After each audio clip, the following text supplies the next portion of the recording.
Alright, let's test the mic a bit.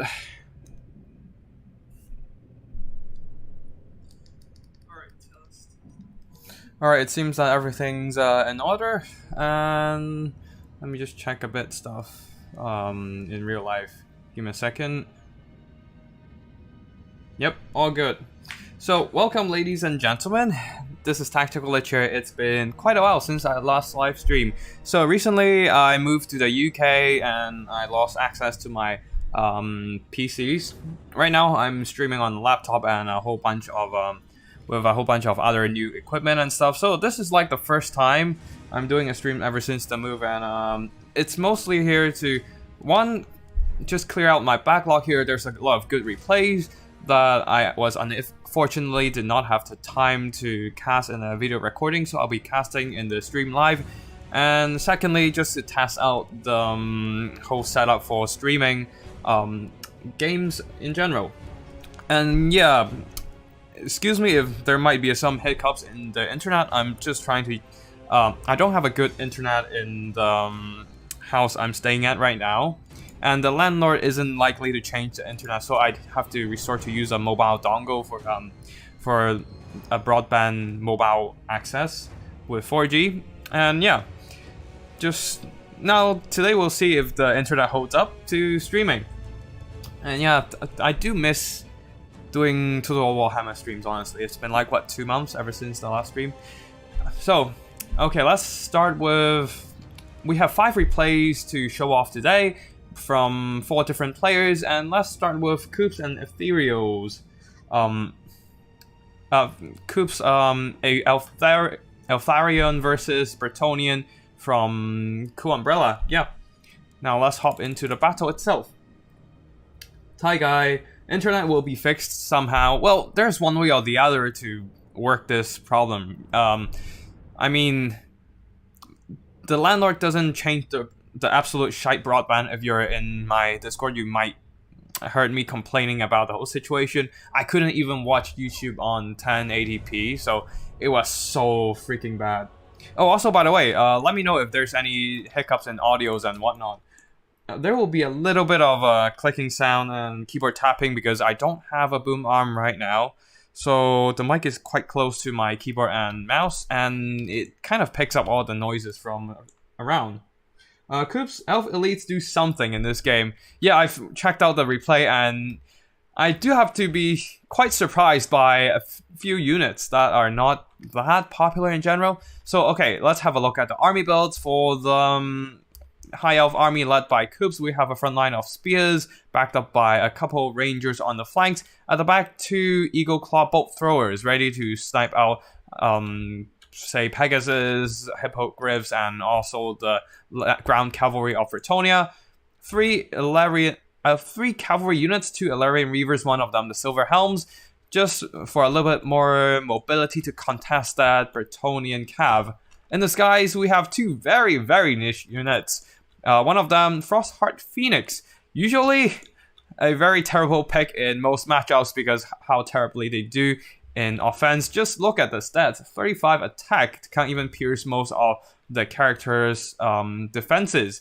The melee defense is quite a bit better, but still not the most amazing. Mostly its power comes from the abilities, the Blizzard Aura lowering the melee attack and weapon damage of their targets, or basically any enemies surrounding it, and also the attune to magic. If there's more than half of the Winds of Magic on the reserves, not reserves, but the pool, they'll receive a little bit of extra ward save. As for leadership, we have Eltharion the Grim coming in with a whole bunch of spells. Seriously, that's a whole lot of spells I don't usually see. Hand of Glory for that attack and also reload speed. Apotheosis for healing. Soul Quench, really great at clearing out blobbed enemy units with the high penetration and nice armor-piercing spread.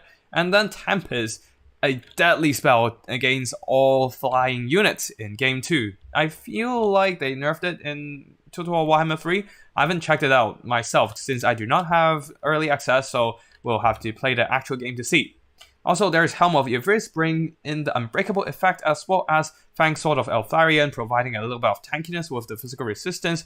Great against Luan Lian Ke because he does not have magic attacks, despite his sword actually having some magical light like the rest of the Grail Knights, which is quite weird when you think about it. Now, for Eltharion, the Grim also, that there's a bit of armor-piercing damage buff. As for the Bretonnian army, a whole lot of peasant chaff as usual, just a bunch of meat bags with potato sack wrapping up.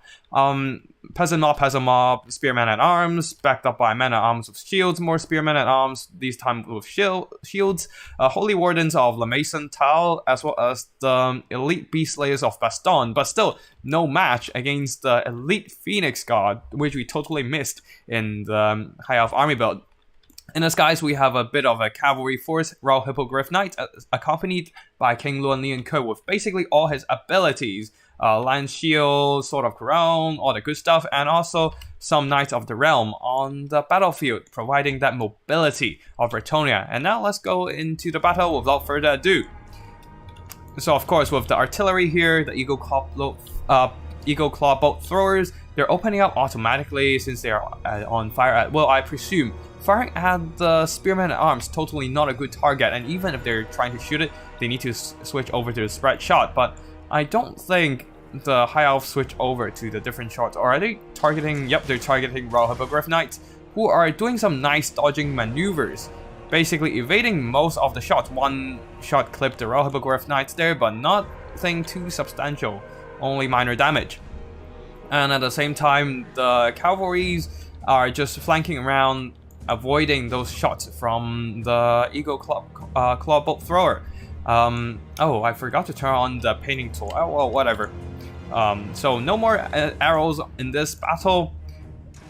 King Luan Lian Ke took some damage, possibly from a volley from these Eagle Claw bolt throwers. Anyways, there's not much action right now, so let us speed up the replay a little bit. Now, the Eagle Claws are shooting at men-at-arms. Terrible, terrible target. Really, they need to turn on fire at will, but unfortunately, they don't really have much of a chance to continue firing. As over here, Knights of the Realm charging into the Illyrian Reavers, doing massive damage. Just look at all these Illyrian Reavers getting shredded. Wait, there's no blood. Did I not turn on blood effect? Oh wait, there's blood. Anyways, okay. Anyways, Silhouette Realms now charges in. Now they do have a good charge onto the Bretonnian Knight with their 90 armor. They should be able to absorb quite a few hits from the Knights of the Realm, and with them trapping down all these Knights of the Realm, the Phoenix Guard are following up, charging straight in with their elite armor-piercing anti-lodge halberds. Well, these Knights of the Realm aren't holding up for long. Over here in the middle, Eltharion is fighting against King Luan Lian Ke and a whole bunch of Royal Hippogriff Knights who have taken massive damage from a combination of Frostheart Phoenix, the Eltharion the Grim, as well as a massive, possibly overcast Tempest, forcing out a regrowth early to try to sustain the hit points on these Royal Hippogriff Knights, as King Luan Lian Ke is just relentlessly pursuing all these High Elf aerial units, while Eltharion will be retreating, hoping to dive down into the battle right here with the support of all these Phoenix Guards. He will probably hold out quite well, even with the Royal Hippogriff Knights charging in. And oh boy, this is a bad charge, bad engagement from the Hippogriffs, as they are now right in the middle of some elite High Elf infantry. They will be shredded, being surrounded by all the support. King Luan Lian Ke as well, now surrounded by two armor-piercing entities, Stormwing as well as the Frostheart Phoenix.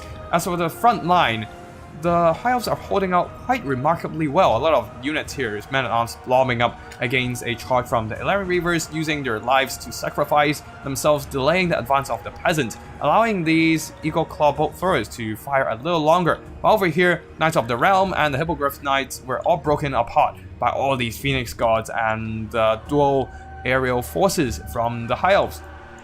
While the frontline spearmen as well as rangers are just holding back all these beast slayers, the beast slayers actually took some damage, possibly from the artillery, while rangers cleaving their bloody path through all these peasant mobs. Now, the Holy Wardens do have quite a bit of an advantage in this kind of infantry engagement, and they'll be crushing a bunch of horse spears rushing towards the back line, trying to shut down the Eagle Claws along with the Damsel of Life.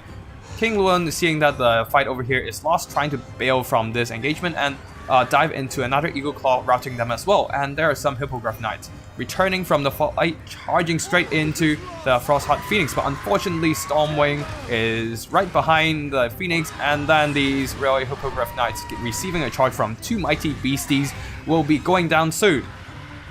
King Luan right here is now just healing up, using the Scroll of Shielding earlier just to mitigate the damage, and now will be using the gift from the lady to retain its hit point, while the ground fight is pretty stagnant for the Bretonnian side, as the infantry, the peasants, not really doing anything well against the superior defenses on all these spears. Their martial prowess are still active, so they have that superior melee defense, while the Beastslayers, Spearmen, and Arms do not have the stats to punch through. In the skies, now Eltharion has caught up with King Luan Leoncoeur, but both of them are just chugging out buffs and debuffs on each of their own. King Luan receiving Harmonic Convergence from one of the damsels, while Eltharion using Fang Sword, Hand of Glory. Both of them are just chugging all the magic they can to try to swing this fight around.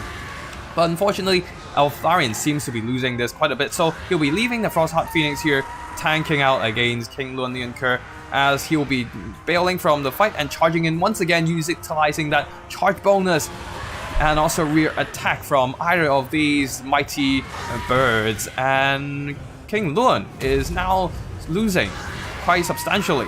Sword of Corona is active, lowering their target's melee defense, and now Eltharion is pushed off yet again, but he needs to dive down into the support of the Beastslayers instead of fighting alone against the 2 armor-piercing monsters in the skies. With one last charge from Eltharion, King Luan and Eltharion basically traded a massive blow right there. Both took substantial damage, but then with the Frostheart Phoenix crushing the back of King Luan, one last swift hit from Eltharion slay the King of Bretonnia. Now the ground forces, all the peasants are breaking. The Royal Hippogriffs are already gone from the battlefield. There are some overchased men-at-arms with shields now regrouping into the middle, but then again the middle is broken apart by the cheap terror. Not quite cheap, but still, terror is terror, breaking apart all the Beastslayers, peasants. Both damsels are gone. No more magic support for the Bretonnians, and the balance of power was swinging quite substantially in the favor of High Elves. But of course, there's the regrouping Damsel of Life for some reason, so it just swung back into the middle yet again. But now, Phoenix Guards, there's just nothing that the Bretonnians can do against these elite armored infantry. Oh, actually, they do have something to do. A comet of Cassandora. Oh no, not a comet, but a lightning bolt. But then again, like, it just takes so long to wind up. Only artilleries can get hit, but Phoenix Guards, they can just retreat and charge in again, and the peasants are gone. So now let us fast forward here, as there's pretty much nothing the Bretonnians can do. Both damsels are now sniped out by a combination of Eltharion and the Frostheart Phoenix. Eltharion activating the Helmet of Yivris. I've totally forgot about the item's name, since I never use Eltharion. But anyways, he was unbreakable for a second, able to hold on, and that basically was the victory of the High Elves. Yeah, let's see. Let's check out the post-battle screen and also the chat. Let's see. Elf Elites do something in this game. Mr. Tefel, good to see you're doing well. Doing well. Yeah, thanks, man. You got a couple of replays lined up, so hope you're gonna enjoy them. And Thai Guy, Elf's doing well. Coops is clearly inebriated. Ah well. I kill afternoon all. Coops, I was a bit sloppy with this one. There were a bit.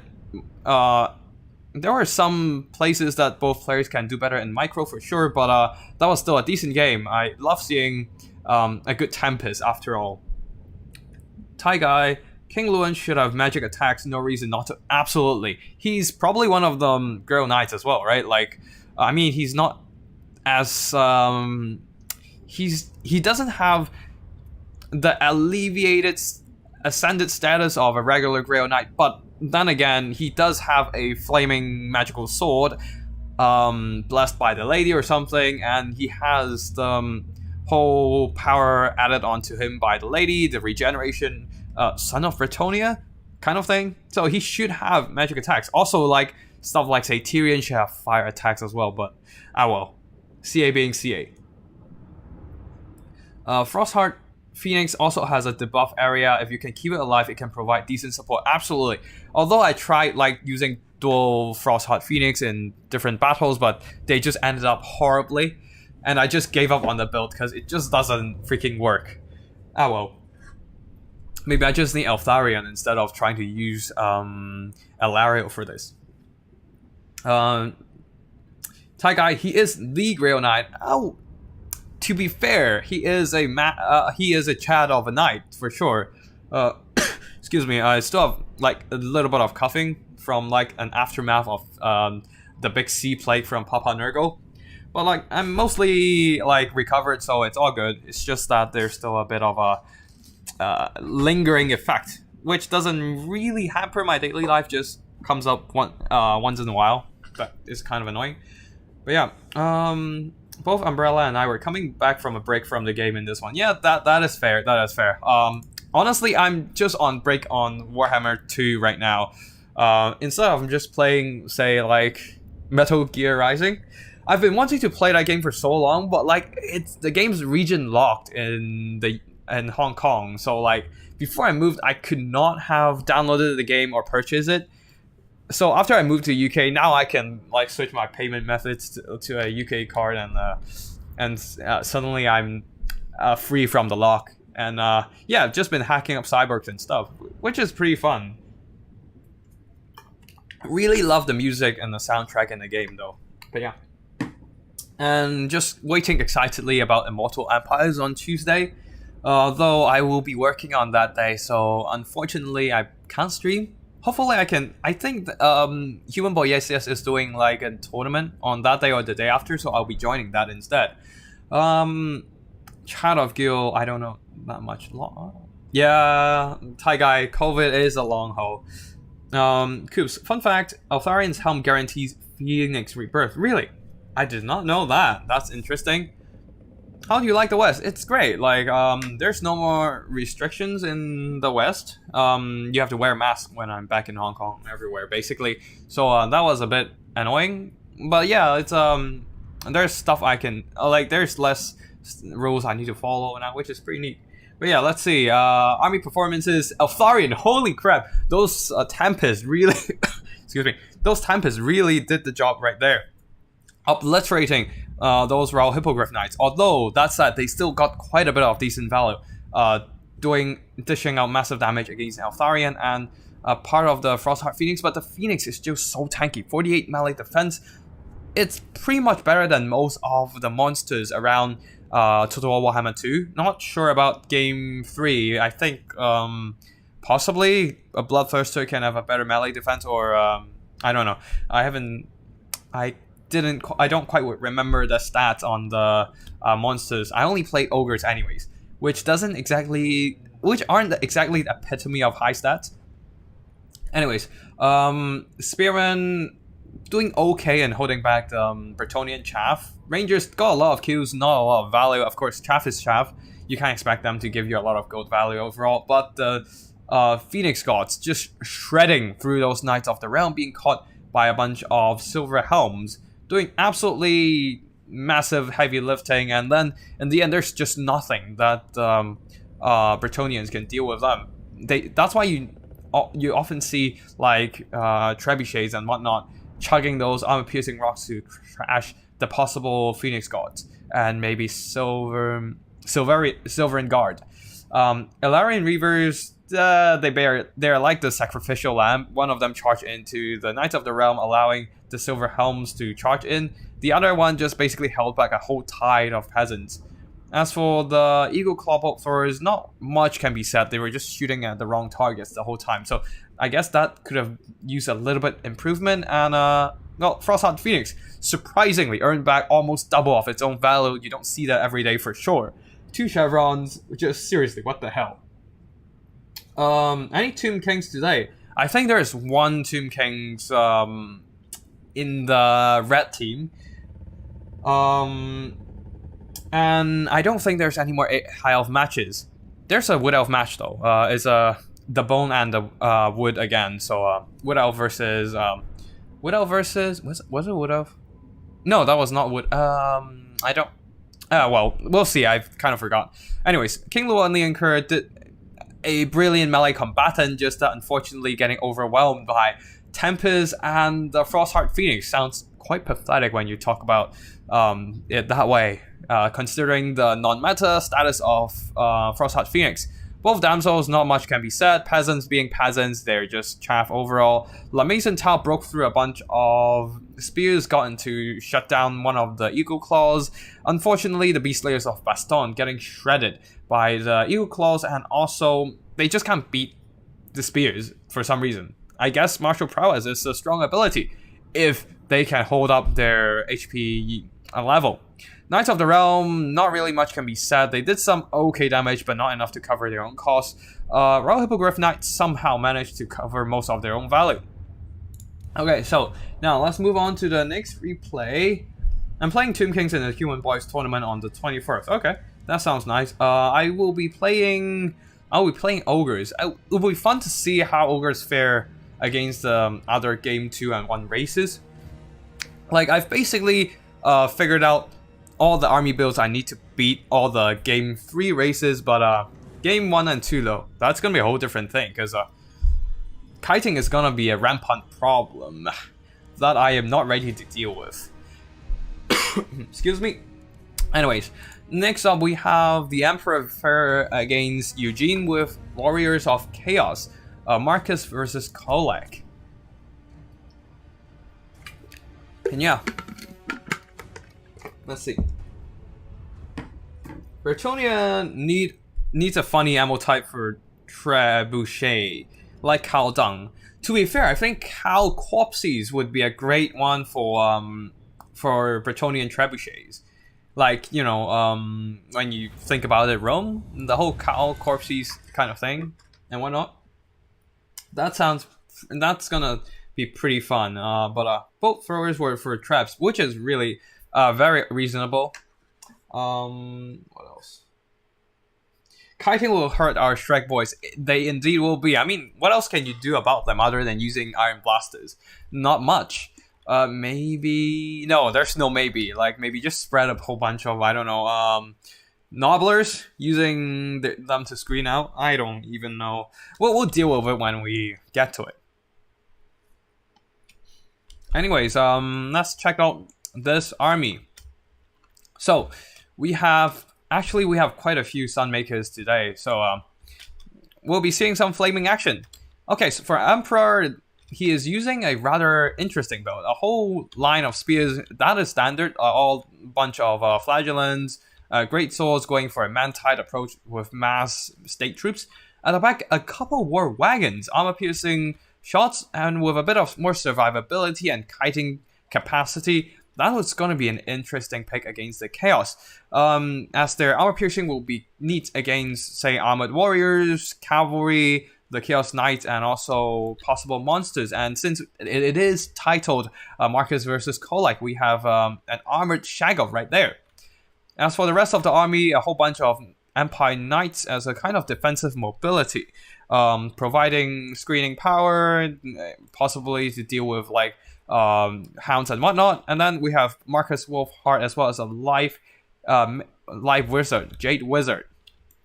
Now, for the Chaos Army, a whole bunch of Chaos Marauder spam split into two parts because how awkward Storm Demon is. Like, all these impassable terrain is almost as awkward as a domination map.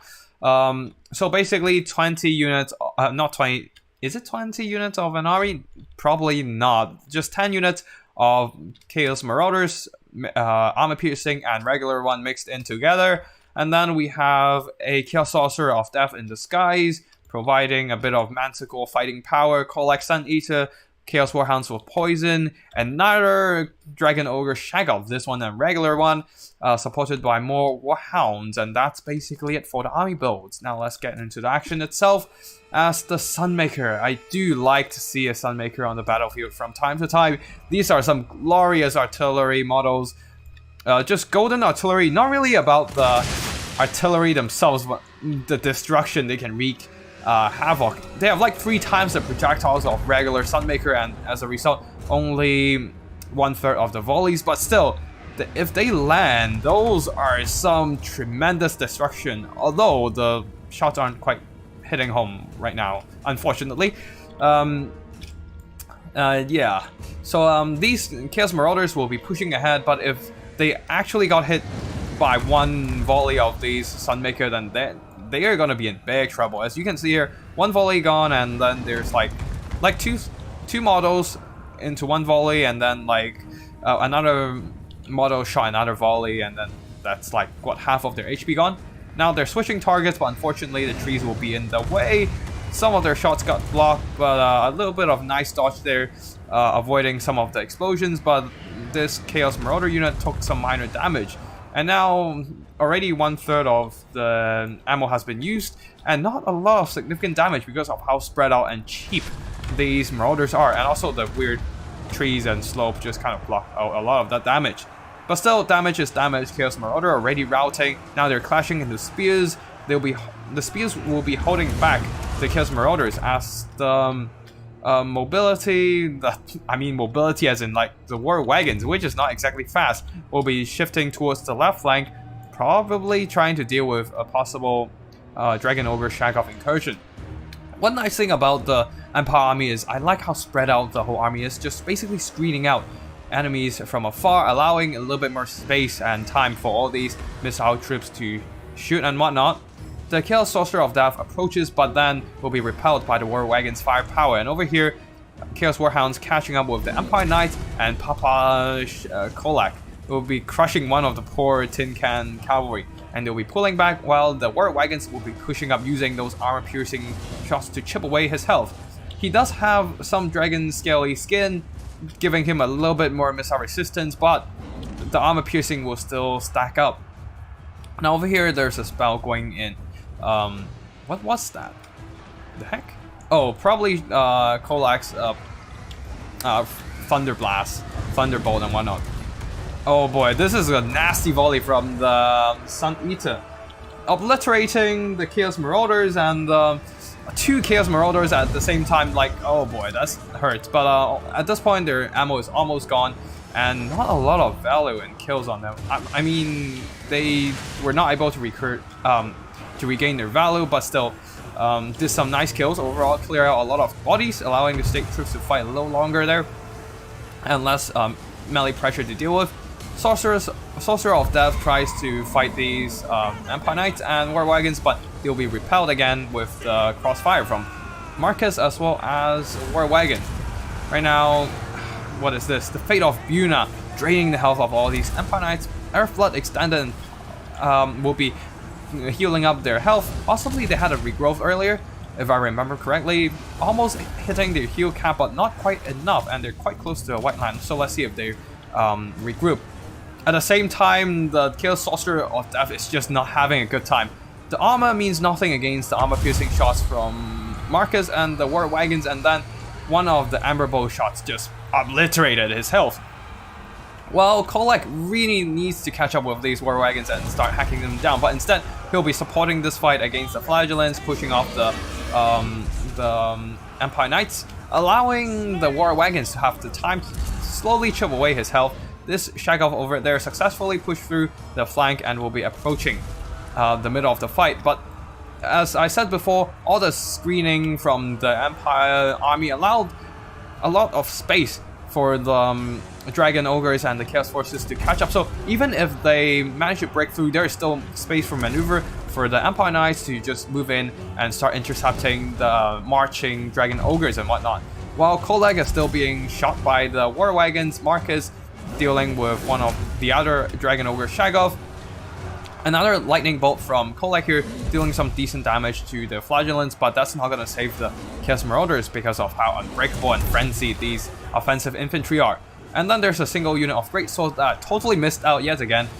They'll be cleaving their way through all these Chaos Marauders, and not really doing much as most of the fight is happening here at the back. Dragon Ogre Shaggoth and the Warhounds fighting against the Empire Knights. The Warhounds will not hold up, while the Dragon Ogre being pinned down by Marcus Hunter's Snare Gnat.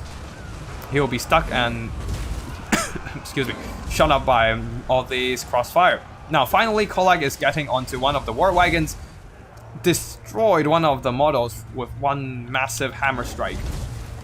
Now he just needs to kill 5 more, which is not an easy task as there's still so much more to kill. Balance of power is slightly in the favor of the Empire army right now because of how low Kolak has become, and he's trying to fight off Marcus right now as he is a significant threat after all. But that also means that the war wagons are free to shoot again, since there's just nothing to threaten these handgun chariot. I don't really know how to classify them. Missile chariots. Okay, that's fair. More Chaos Marauders saturating in, hoping to support Kolak's fight as he is pinned down by a whole bunch of Empire Knights who were attempting to save Marcus. But Marcus, of course, he's not a great melee combatant, and a couple hammer strikes, he is down to 1.5k HP. Now, a second Dragon Ogre pushing through, hoping to snipe him out, but unfortunately for Chaos, Kolak is not holding up with so many units surrounding him. Being hit by missile also tanks his leadership quite a bit. Now he will be regrouping soon as he is now in positive leadership territory. The Emperor should have sent in the Jade Warriors to chase off Kolak, not Jade Warriors, Jade Wizard to chase off Kolak's Sun Eater, but alas, that was a missed opportunity and Kolak will be returning soon. While all these Chaos Marauders are fighting through a whole bunch of units, but unfortunately Great Swords are here and they will cleave, they will cut and slice and dice all these poor Chaos chaff.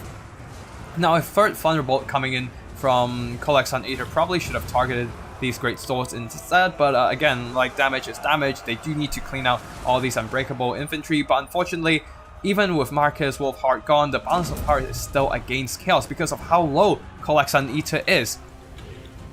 Fortunately for Chaos though, the war wagons are now running out of ammo and well, there are still some infantry left around. Kolak is still in fighting shape and Marcus is totally not gonna come back with 2 Dragon Ogres escorting him off the battlefield. Anyways, let's fast forward a little as the Empire Knights trying to save Marcus did not succeed, being intercepted by the Dragon Ogre Shagov. The Empire Knights are basically obliterated with a few more hammer smacks. Axe smacks actually. Only Kolak uses the Star Crusher hammer and Marcus Wolfheart is routing yet again. So you are now seeing, yes, the war wagons charging into combat using their mass to pin down Kolak's Sun Eater as well as the Dragon Ogre Shagov, but unfortunately one of them taking way too much damage will be routed away. Now the Jade Wizard valiantly charging in, using a little bit more mass, hoping to delay the charge of Kolak, but it's not enough. Kolak is just pushing through and just bullies Marcus Wolfheart around. There's some Flagellants rushing in as well, but Star Crusher is active and he just needs one more hit on Marcus to finish him off. But can he get the hit? Well, we'll see. At the same time, all the Chaos Marauders are scattered all around the battlefield. Not really gonna get into melee in time. Even the Sunmaker crew is getting into melee combat, fighting off a bunch of Chaos Marauders. This is funny. Kolak smacking down Marcus Wolfheart finally finished us off the Empire leadership, but he is insanely low in leadership right now. The Flagellants will be coming in. Jade Wizard being hit by the Star Crusher will not be holding up much longer, being terrified, going straight down the white line. But unfortunately, Kolak breaks, leaving only the Dragon Ogre Shagov versus the world, and maybe some Chaos Marauder support, but let's face it, they're on the verge of breaking, they're wavering against mere artillery crew and Flagellants, tattered, they're shattered now, unfortunately. And war wagons still too, like just absolute terror of a unit, especially when they're done with their guns and be like, pulling out swords, get me closer, I want to hit them with my sword kind of vibe. And yeah, let's fast forward here as the Dragon Ogre Shagov tries to charge down the more vulnerable units, picking off those war wagons, trying to go into a charge against another war wagon, but unfortunately that's just not going to happen. It is just way too tattered to finish this game. Unlike in campaign where you can solo armies with a Dragon Ogre Doomstack, this does not happen in multiplayer. Now let's go into the post-battle screen and let me hydrate myself a bit. Alright. Tomb Giants is good against Nurgle in Total Warhammer 3. Yeah, that is very possible. Honestly, when you want to go against Nurgle, you'd be like just spamming chaff and missiles. That's how I do Nurgle matches these days. Just grabbing a whole bunch of lead belchers and start shooting down those key units of the Nurgle army. Like, Tomb Giants with their magic ammo does ignore the physical resistance on demons, and it is armor piercing, so that definitely gets through the heavy armor on Kugath Plague Father. So that is a pretty good idea, definitely. Mr. Tufo, yeah, the Sunmaker can often pump out its ammo before they get run over. Yep. And they don't have enough ammo, but they do have the projectile counts to make up for it. And they absolutely carries the game when they get the right, when they fight the right builds. Coops, they can be fun versus the High Elf sometimes, definitely, as long as you don't get hit up by a bunch of Eagle Claw Bolt Throwers. Hey Doc, nice to see you here. And yes, Marcus keeps being on very hard to finish off because of his animations. And don't forget, he is a Footlord, so he just gets swings around all the time. Now, Marcus Wolfheart did some decent damage overall, but was not able to use up its ammo, so not quite earning back its value. Jade Wizard, right there for healing, and just got routed by a couple smack from Kolak, so not much to say about them. Spears, mostly there to delay the push from the Marauders. Did some okay damage, some of them at least. And Flagellant's unbreakable and great offensive stats, basically there to clean up a whole bunch of unarmored Chaos Marauders. Great swords. Now, this army would be a decent fight for them, but not really having a lot of time to shine there because of how scattered the both armies are. Due to Storm Demon being a fight of choke points and impassable terrain. Absolutely hate that map. Empire Knights, not quite earning back their value. Their main job is basically to charge into all the Dragon Ogre Shaggoths and using their lives to delay their advance, allowing more time for the War Wagons. 1,600 value, 1,500 value on these. Doing very, very solid work, shooting up all these Dragon Ogre Shaggoths, using their armor-piercing weapons, the missile strength to do the damage, chip away their health. And then the Sunmaker, not quite earning back its value. I think it's cost us close to 2k gold. But then again, clearing out a whole bunch of chaff, just really reducing the pressure from the Chaos Marauder Horde. As for the Warriors of Chaos, Kolak, absolute unit, getting over 3,200 gold worth of damage value. The Dragon Ogre Shaggoth not quite as good, but then again, just they are a powerful dual combo. Chaos Sorcerer, they cost quite a bit on a Manticore, but using a Fate of Buna on Empire Knights and then shot up by a combination of Marcus and War Wagons, that was not a good fight for them at all. They should have just dive bombed Marcus or the Jade Wizard. It's not like the Empire Knight's gonna kill them off early anyways with their heavy armor, so it was definitely worth just risking the Chaos Sorcerer to shut down Marcus, or at least distract some of the Empire Knights instead of just having him fly around the battlefield. As for the Chaos Marauders, not good value at all. Oh, some of them got quite a bit of value. Hacking apart the Empire Knights, I assume, and doing some decent damage to the Great Swords. I don't know. I don't even know where they got their value from. And Chaos Warhounds, being Warhounds, they don't have good leadership at all, and they just got shut down. Okay, now let's catch up with the chat as well. Do you plan to do live battles today? I don't think so. Because I need to head off at like 5:30. So I hope I can do all the replays. Actually, I think we'll have time. Just message me on Discord. I might have time for like a game or two. I'll set up a room in the lobby and see what happens. Anyways, now let's go into Rocket Rose replay. This is the Wood Elf versus Empire replay, and yeah, we're having quite a few Empire armies today. So, Wood Elf versus Empire, and they are bringing Zolt. I believe they submitted this replay, Rocket Rose submitted this replay to the BBB channel as well, but I don't think I see that replay on there at all, so I would just be casting it in this live replay instead. This is Rocket Rose versus Stratgames here, both are just experienced players. Stratgames also sent in quite a few replays here. And if you remember, the Man Tide was his idea. So, both armies are going for pure numbers today. Excuse me. So, a front line of Eternal Gods with shields, and then backed up by a whole bunch of Dryads. At the back, a whole bunch of spams from like Glade Gods with Hackbane tips, really trying to utilize that poison to weaken the Empire army. On the sides, we have a couple Wild Riders with shields.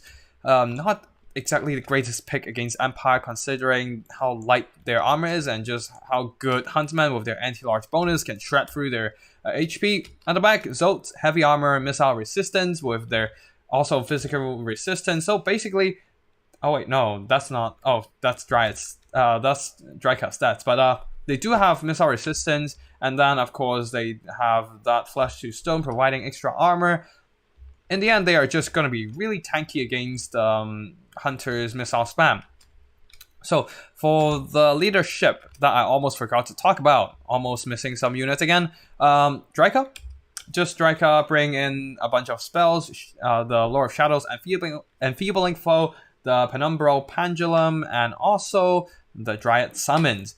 And let's see, we have a very typical Man Tide here. State Troops, a whole bunch of spears mixed in with swordsmen, and then some Free Company Militia on the right flank. On the left, we have the Sigma Sun's Unbreakable Sword. At the back, a whole bunch of Huntsmen really good against Wood Elves. Not great to counter skirmish, but their anti-large missile damage does do some amazing work against all the tree units and Wood Elf Cavalry. And at the back, a whole bunch of Empire Knights using the heavy armor to tank out the damage from Wild Riders and whatnot, supported by a very strong leadership. Very meta, very typical. Volkmar the Grim on his Volkswagen, bringing in all his battle prayers, the Sigmar Grand Prayers. And then there's the Bright Wizard with the excuse me, unnerved Burning Hat, as well as the Fireball. Yeah. Now that I think about it, I might not cast live battles, because my throat obviously is not up to speed. Still occasional coughs here and there. Anyways, let me just drink a bit of more water, and then we shall start the battle. So, let's see. Yeah, both armies, no artillery whatsoever, will just charge straight towards each other and then start peppering down each other with missiles. Wild Riders moving up the flanks to try to counteract the Empire Cavalry, but then again, their charge against Empire Knights, if both Cavalry gets the charge, is not going to be great for the Wild Riders due to how heavy that Empire Knight armor is, 110, while the Wild Riders isn't primarily armor piercing. Now, a great move from Rocket Road over here, sending the Eternal Gods first, absorbing all those missile spams with their shields, and then the Dryads will be following up, charging in the second wave. Now, a nice micro from Stratgames here, switching around the targets into the Dryads, although the Eternal Gods will be charging into Spearmen. They need to pull out so that the Dryads can charge in, while the Glade Gods will be using their superior range 170 to start peppering down the Huntsmen. Now, over here on both flanks, there are some Empire Knights pushing up, so Wild Riders will be forced to charge into them to deal with that kind of mobility pressure, but over here, being crossfired by a bunch of Free Company Militia and Huntsmen, they're just gonna get obliterated soon, while over here, a nice Burning Hat just roasting a bunch of Dryads, but I feel like it's better to just do it the other direction, as it will possibly catch the Dryads, but of course that runs the risk of hitting their own units, so I guess that's a 50-50 chance. Anyways, with the Wild Riders gone, the Zotes are demanded over here to charge in using their Earthblood early, doing some preemptive healing and mitigating that incoming missile damage. And yeah, that was not wasted. As you can see here, there's still iron damage taken on these Zotes. And the Eternal Gods were pushing in, just trying to support this fight, using their melee threat to chase down the Huntsman. And over here, Volkmar doing his Volkswagen job here, just charging into Dryads, obliterating everything with his charge and also the Soulfire Bombardment. The magic attacks and the magic bombardment does ignore all those physical resistance, so really nice engagement from Volkmar, and their heavy armor as well as missile resistance, war save, magic resistance on him, whatnot. We just basically ignore all the damage from the Glade Gods with Hackbane tips. 20% war save, 15% missile resistance, 40% magic resistance. That's like what, 75% resistance against all these Hackbane tips, doing basically no damage at all. On the right, the summoned Malevolent Dryads will be pressuring all the backline here, chasing off Huntsmen, preventing them from firing into the fragile front line, which is crumbling for the Wood Elves. Volkmar just running rampart in the backlines here, chasing off all these Glade Gods with Hackbane tips, as there's just nothing to stop him at all. All the Wild Riders are basically gone. I mean, there's one unit here fighting against the Empire Knights, doing some decent damage, but then these recovered Huntsmen will be turning their sights onto all these Wild Riders and shredding them with the anti-large firepower. And Zolt on the other side of the battlefield finally pulling back, leaving the pursuing job to all these Dryads, Dryka, and also Eternal Gods, as they're direly needed to hunt down Volkmar the Grim. Although really nice use of poison here, using that minus 15% speed debuff, lowering Volkmar's speed to 43, basically the speed of a fast food unit, probably slower than Skaven Infantry. So the Glade Gods with 36 speed will be pulling away, and the Eternal Gods turning around using their charge animation speed bonus, going straight for Volkmar, trying to tie him down into melee combat, while the rest of the Glade Gods with Hackbane tips will be firing at whatever they can get their hands on. And some Dryads being shot up. I mean, they have physical resistance, so with like what, 60 armor, so they will stay okay. At least they will keep some of the Huntsmen at bay, while the Wild Riders charging into the Empire Knights, they need to break off these Empire Knights before pursuing all these Huntsmen, because the Empire Knights will continuously pursue them before they can freely hunt down the missile pressure from the Empire. Over here, Sigmar Sons cleaning up all the Glade Gods, they're taking minimal damage, while Volkmar is still chasing, but unfortunately with the debuff speed from the poison, now Volkmar is being caught by all these Zolt who have the 64 speed, tying down Volkmar with their mass, using their anti-large armor piercing damage to really beat down Volkmar. Of course, their magic attacks does mean that Volkmar will mitigate most of that damage due to the combined 40% of ward save and magical resistance. There are some Eternal Gods coming in, but they'll be pulling away and instead charge the spears, as they want to delay any infantry support against Volkmar, so that the Zolts can focus on beating him down. And without any armor piercing, not without any, but being not a primarily armor piercing unit, Volkmar is having trouble fighting off these Zolts, especially without any support from the infantry. So he'll be trying to desperately to pull away and charge into the Glade Gods, but well, that's not gonna work at all, as the Zolts are simply hot in pursuit. On top of that, the magic resistance actually won't work if the Zolts can get a hit in, as they do have that dampen effect, minus 20% magic resistance, and basically turning that magic resistance to 0 if the effect works. But wait, what? It's not working? Okay, it should be working now, but it's just not showing on the screen. Yep, dampen effect, minus 20% magic resistance. As for the rest of the battlefield, it's just Huntsmen trying to run away from all the pursuing Wood Elves unit, and then there's the Glade Gods running away from the pursuing Empire units. So not really much to say other than a lot of running and kiting. There's a bunch of Wild Riders returning from routing, as they were routed by a crossfire of Huntsmen and Empire Knights before, but all the Empire Knights are now gone, and so they're free to hunt down the Huntsmen. Doing one last nasty charge against these Huntsmen, they just get obliterated in this kind of melee fight. The charge impact is just way too much for them, and army losses is hit. Most units are wavering in terms of leadership. There's one last healthy unit of Huntsmen still holding on. The Sigmar Sons are still holding on, but there's just really no way for the Empire to pull back this battle, as Dryka is chasing after the Bright Wizard, and Enfeebling Foe is activated. And he will be slowly... No, not nope, he's just a little bit too fast. I thought he's gonna get caught up, but of course nobody really brings the Shadow and Mirrors, Mist and Shadow. I forgot the passive on the Lore of Shadows, but anyways, nobody really brings that passive anyway, so there's no speed buff on the Zolt to catch up, and the Bright Wizard was able to avoid the pursuit, and now chucking in a fireball, taking some minor damage, but then again, it's not really anything uncoverable. So in the end, all these units will be routed, hitting army losses anytime soon now. Anytime? Nope, they're still holding on for some reason. All these huntsmen barely holding on to the balance of power, but then again, it was a hopeless situation indeed, and it was the victory of the Wood Elves.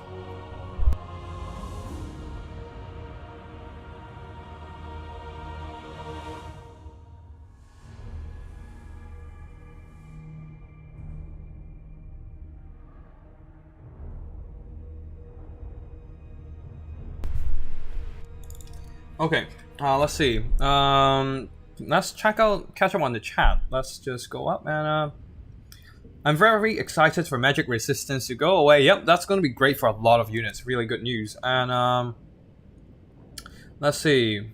Malkov's is the speed debuff. No, that's the active spell, but not the passive. I think it's the mirrors and shadow and mirrors. Smoke and Mirrors, yes, that's the spell. That's the lore passive of Lore of Shadow. Smoke and Mirrors providing a bit of extra speed buff to friendly units when you cast a spell, but then again, usually it's not a stat buff.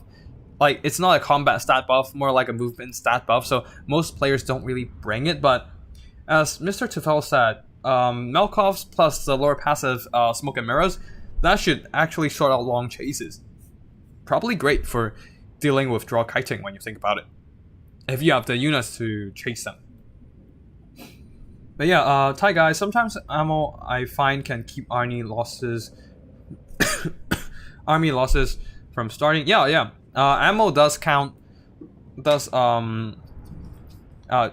Ammo is part of the balance of power, and if you waste ammo without getting enough damage done, then you actually might lose because you're shooting your balance of power away, which is pretty damn awkward when you think about it. Yeah, Thai guy, Smoke and Mirror is the speed buff.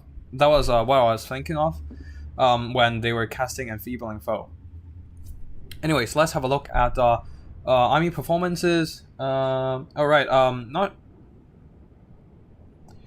but yeah, by the looks of the clock and the condition of my throat, I don't think I'm gonna do any live battles. I will just be done with casting all 5 replays, and that's gonna be called a day. Anyways, for the army performances, Rocket Road, we have a whole bunch of Dryads not doing much, fighting state troops. They got some great kills, but then again, Spearmen, just cheap chaff. I mean, they have shields, so they're a tiny bit more expensive, but they're still chaff after all, and not great units to kill for value. Eternal Gods did a little bit better, one of them getting 600 value. Possibly they chipped away some health from Volkmar and, I don't know, some cavalry from Empire. And then there's this one unit, just being not completely, but like mostly healthy, chasing huntsmen for the entire game, not doing much other than getting some minor kills. Glade Guards with Starfire Shafts, most of their ammo was wasted on, not Starfire Shafts, Hackbane Tips. Most of their ammo was wasted on all the resistances of Volkmar the Grim, but at least that poison was great at slowing down Volkmar, allowing the Zotes to catch up, getting 2,600 value worth of damage. Insane. 3 chevrons, just some solid heavy lifting done. You don't see that every day on Zotes, to be fair. Now, Wild Riders with shields, one of them, this one got shredded early game by a crossfire from Free Company and Huntsman. The other one got some nice damage done onto the Empire Knights, but again, Huntsman fired too devastating for the light cavalry of Wood Elves. As for Drycha, 800 damage value, not much. I mean, there's not a lot of good stuff for her to fight, mostly just there to charge in, fight some random stuff, start pushing the backline and summoning the Malevolent Dryads to pressure the missile infantry.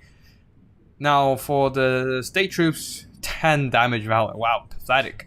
The other state troops, not much better either. I mean, they're state troops after all, so fighting against the more elite Eternal Gods and Dryads, not the greatest thing in the world for them to fight, especially being beaten up by those frenzied attacks.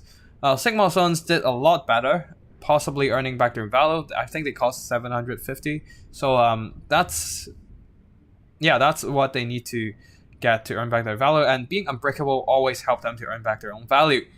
Free Company Militia and all these huntsmen, some of them managed to get some great value done, just really good damage with their with their anti-large missiles. Empire Knights, basically mobile road blocking, using their heavy armor to pin down Wild Riders, allowing the huntsmen to dish out the pain. Bright Wizard had some pretty nice burning heads, but also did some fireball to chip away the health of some of the Zotes and whatnot, but not very significant.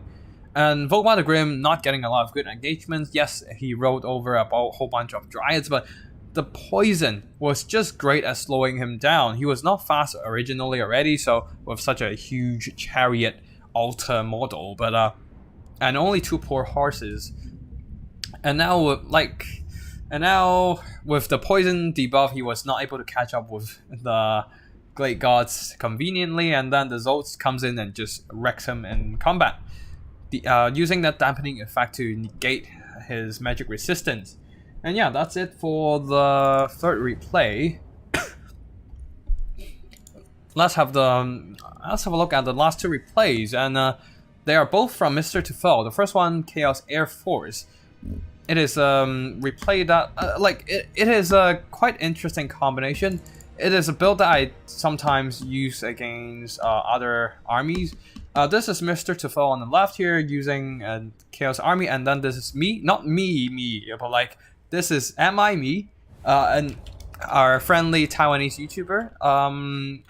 I don't think I've got any replays from him lately, and I didn't send any replays to him lately as well, since I was quite busy with the move, and unfortunately, the time zone shift from Asia to Europe means that our time zones no longer match, and we can't do practice matches. But yeah, still a great guy, having some great replays, but they are in Mandarin, so I don't think anyone here understands the language other than myself. So I guess, anyways, now for the let's just catch up with the chat a bit more, and then let's go through the army builds. Coop's gonna head off. Oh, right. Well, if you're watching the stream later, I'll see you around, man. Yeah, now let's back to the replay itself. Army builds. Chaos Marauders in the front line. Just a lot of chaff, and then of course the staple mobile missile cavalry, skirmishing forces, Chaos Horsemen, Marauder Horsemen, all of them with throwing axes. On the left we have some Chaos Warhounds with poison.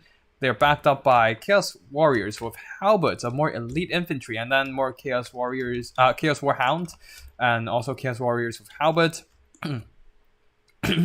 And then in the skies we have Chaos Lord on a Chaos Dragon, not something you would see every day because how pathetic dragons are in Game 2, and also they're not exactly the greatest melee combatant.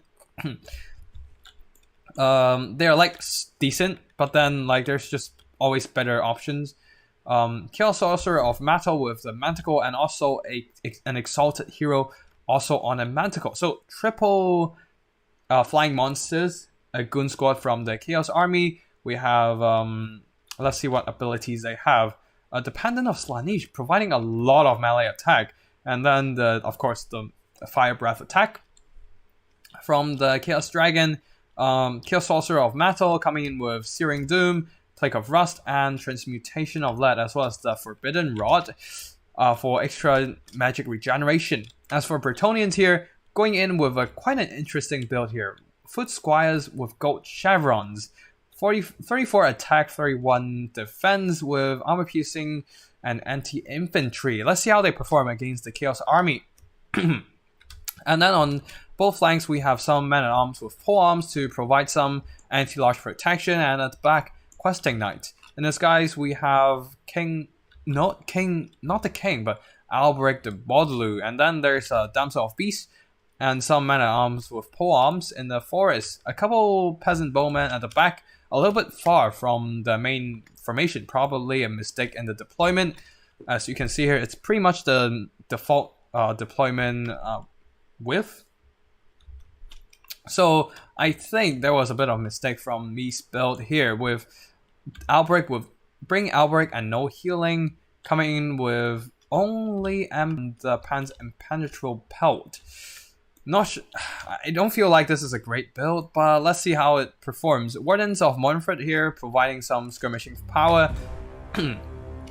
Anyways, let's start the battle with a bit of fast forward here. Whoa, whoa, whoa, what the hell is that? Chaos Warhounds deployed all the way on the far flank here. More skirmishing, more mobility forces, and then there are like these couple peasant bowmen pushing forward, but that's gonna be a problem. There's nothing to protect them. Luckily enough, there's no Chaos Warhounds in the corner, so they're not exactly threatened right now. Anyways, the Wardens of Montfort are chipping away the health of the Marauder Horsemen. That's why you need to get the peasant bowmen closer to the front line so they can start shooting at the Marauder Horsemen and screen away all those skirmishing firepower with your own missiles.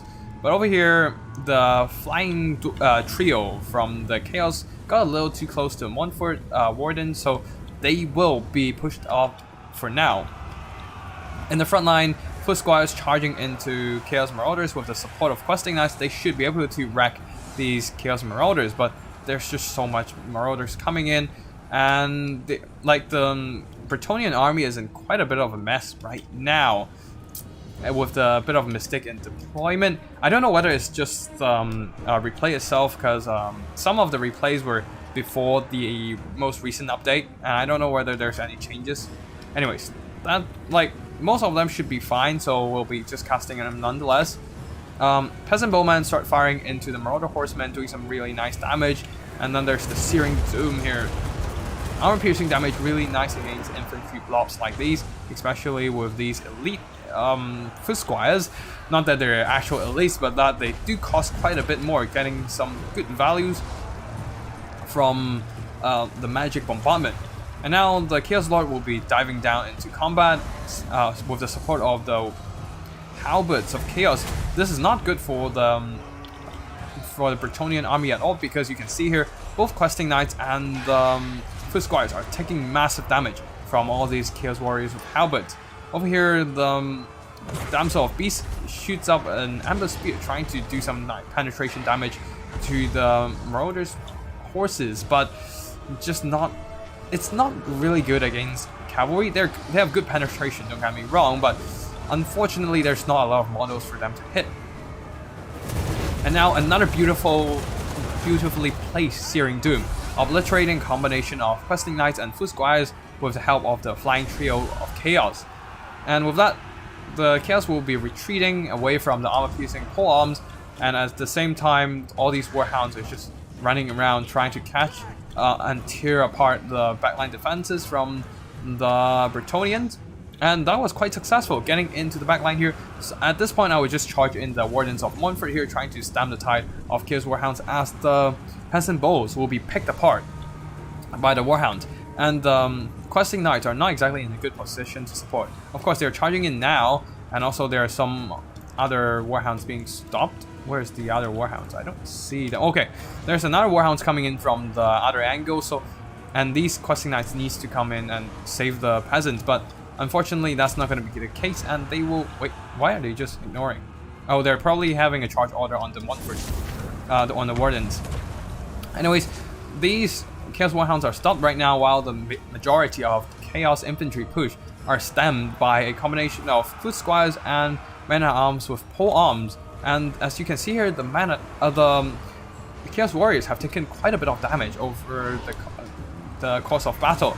Unfortunately, Outbreak just doesn't have any heals or whatnot to sustain his HP, and he will be slain by the Exalted Hero, unfortunate enough.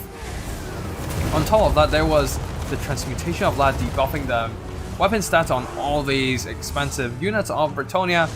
They're surrounding the Chaos Lord for sure, and also there's some nice crossfire from the Wardens as well as the Pox Arrow Peasant Bows, putting the Chaos Lord's leadership into the routing territory. But then the Questing Knights have taken quite a bit of damage, significant losses throughout the battle attrition, and they won't be able to continue their chase against the Chaos Lord, while the other unit of Questing Knights will be trapping all these Chaos Heroic leadership.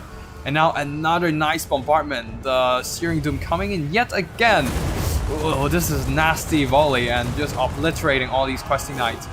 Wardens of Montfort were required to drop in and pin down all these Chaos Heroes, but it's too little too late to save these Questing Knights as they were blobbed up against the armor-piercing bombardment.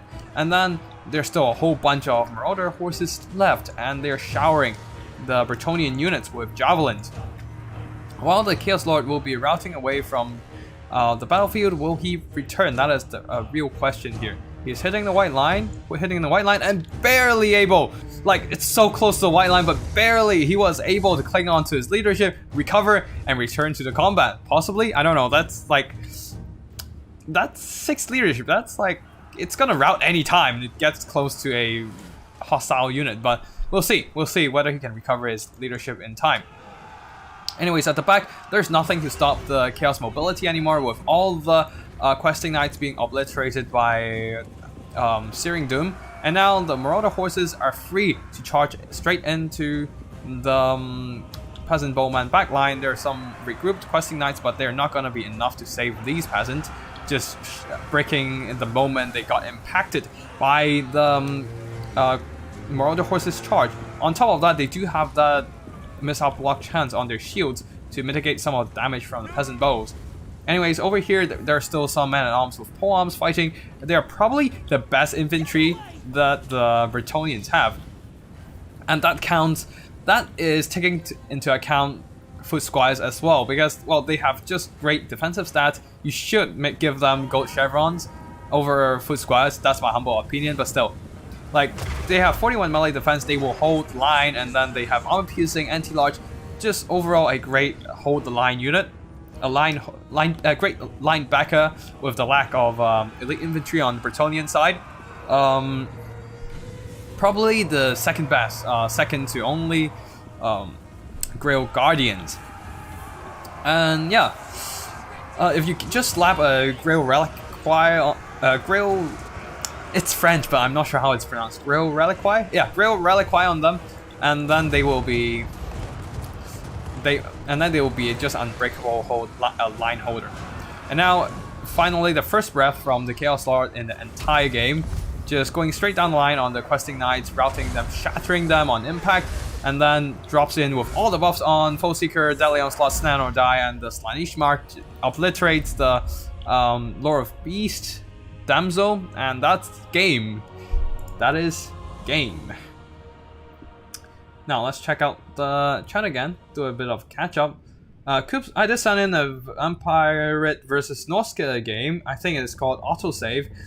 Well, Coops, you just gotta wait and see. The name Forbidden Rod will never stop being funny. It is. Yeah, you see, excuse me.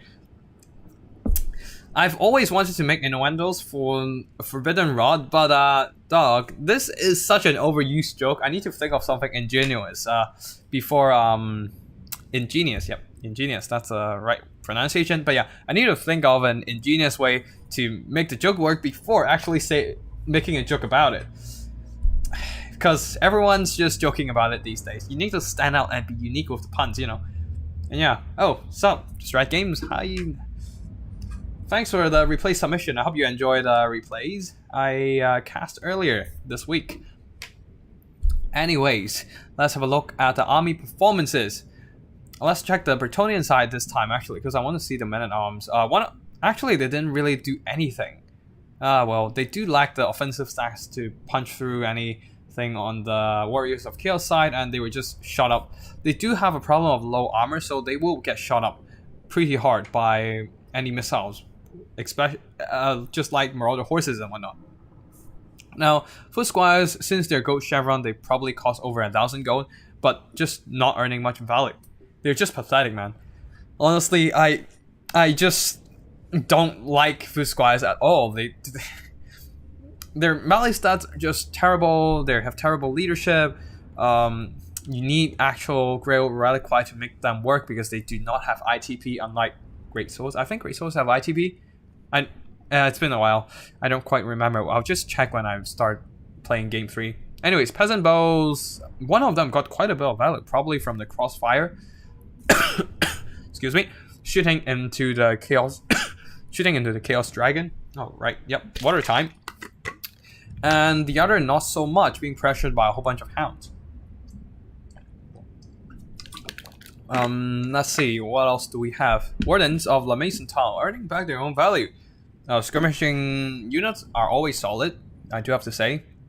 As for Questing Knights, only one of them earned back their value, although the game is closer than I thought it would have been without healing and whatnot.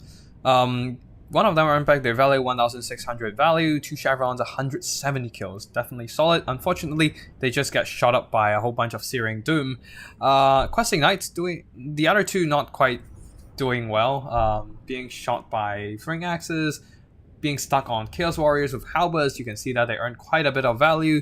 Not good for them at all. As for the leadership of Bretonnians, Outbreak, their Bordeloo, Alone in the Sky again.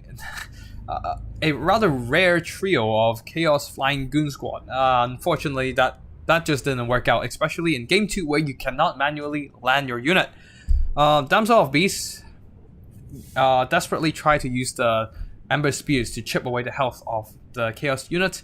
Not really working. So GG to me, but a valiant effort, but unfortunately just not enough. Now for the Warriors of Chaos. Chaos Lord, 2,000 gold worth of damage, almost 1,000 gold worth of damage on the Exalted Hero, and over 1,700 damage on the Chaos Sorcerer of Metal. Those Searing Doom, man, those are just blasting away at the Foot Squires and expensive Questing Knights. Just Searing Doom, a really cost-effective spell. It's basically like Stream of Corruption. I mean, it's not as much armor piercing, I guess, but still, it's really solid spell if you want to, and also cheap spell too if you want to clear out like expensive flops of infantry. Now, Chaos Marauders, crap infantry, not much to say about them. Chaos Warriors with halberds, we talked about them already. Throwing axes, not really a lot of value actually, because there's no good targets to shoot.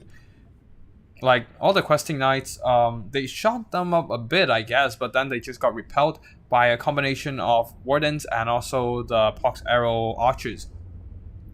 Not really doing a lot. And then there's the Warhounds, one of them just got straight up destroyed by I don't know what, possibly by Questing Knights, I guess. And Chaos Warhounds with poison, the other almost no value at all. And then there's one with 500 gold, probably eaten up a bunch of Warhounds. Not Warhounds, Peasant Archers.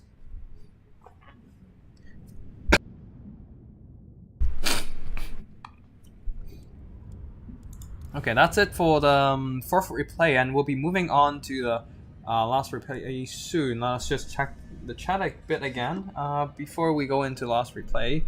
I love Searing Doom, especially against low armor archers. It's hard to dodge than other bombardments. Yes, definitely. They have a much shorter wind-up time, and sometimes you can just like...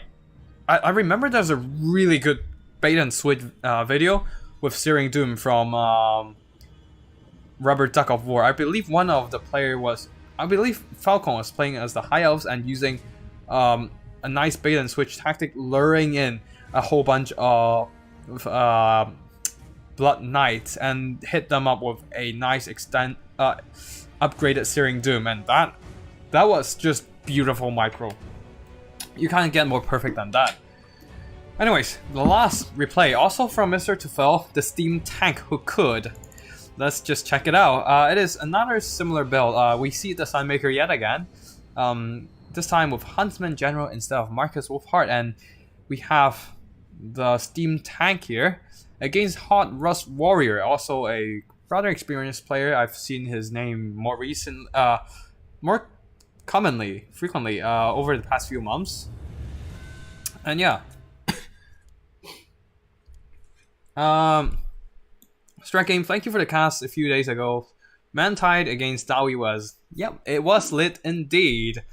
And yeah, with that, let me just drink water before the battle starts again, because